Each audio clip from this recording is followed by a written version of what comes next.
অঞ্চল, কিন্তু একদম নদীখনৰ মথাউৰিটো ভগাৰ কাৰণে প্ৰত্যক্ষভাৱে আপোনালোকে দেখিছে 5খন গাঁও কিন্তু পানীৰ তলত আছে আৰু গোটেই বলমা অঞ্চলটোৱে ইয়াৰ এটা মানে বেয়া প্ৰভাৱ পৰি গৈছে।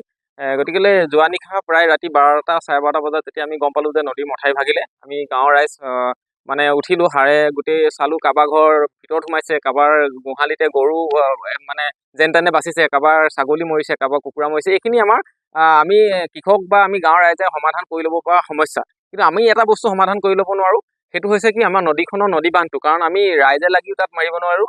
আৰু এইটো আচলতে পুঠি নদীখন বহুত যেতিয়া মথাউৰি ভাগিব তাৰ আচলতে জলৰ যিটো মানে হেৰি হয় বহুত বেছি হৈ যায়। গতিকেলৈ ইয়াৰ সমস্যাটো সমাধান কৰিবলৈ হ'লে বিভাগৰ ফালৰ পৰা আমাক জোৰ দিব লাগিব। আমি সেইকাৰণে জনপ্ৰতিনিধিসকলৰ যোগেদি বা আপোনালোকৰ মাধ্যমৰ যোগেদি আমি এটা কথা দাবী জনাওঁ যে মথাউৰিটো আচলতে এই বছৰলৈ বুলি নহয়, স্থায়ী সমাধান কৰি দিয়ক। তেতিয়া কৃষক ৰাইজৰ যেনেকৈ বা এইটো অঞ্চলৰ যিসকল কৃষি প্ৰধান এৰিয়া বুলি আপোনালোকে জানেই, এই সমস্যাটো আমি প্ৰত্যেক বছৰে আমি ভুগি থাকিবলগীয়া নহয়। এতিয়া আপোনালোকে দেখিছে আমাৰ এই ৰাস্তাও বনাই আছিলে, ৰাস্তাটোও তেনেকৈ ধ্বংস হৈ যাব কাৰণ নদী মথাউৰি ভাগি থাকিলেই। গতিকেলৈ গোটেইখিনি চালে মানে আমাৰ এনেকুৱা ভাৱ হয় কি যদি স্থায়ী সমাধান নকৰে কিন্তু বিকল্প ব্যৱস্থা একো নাই।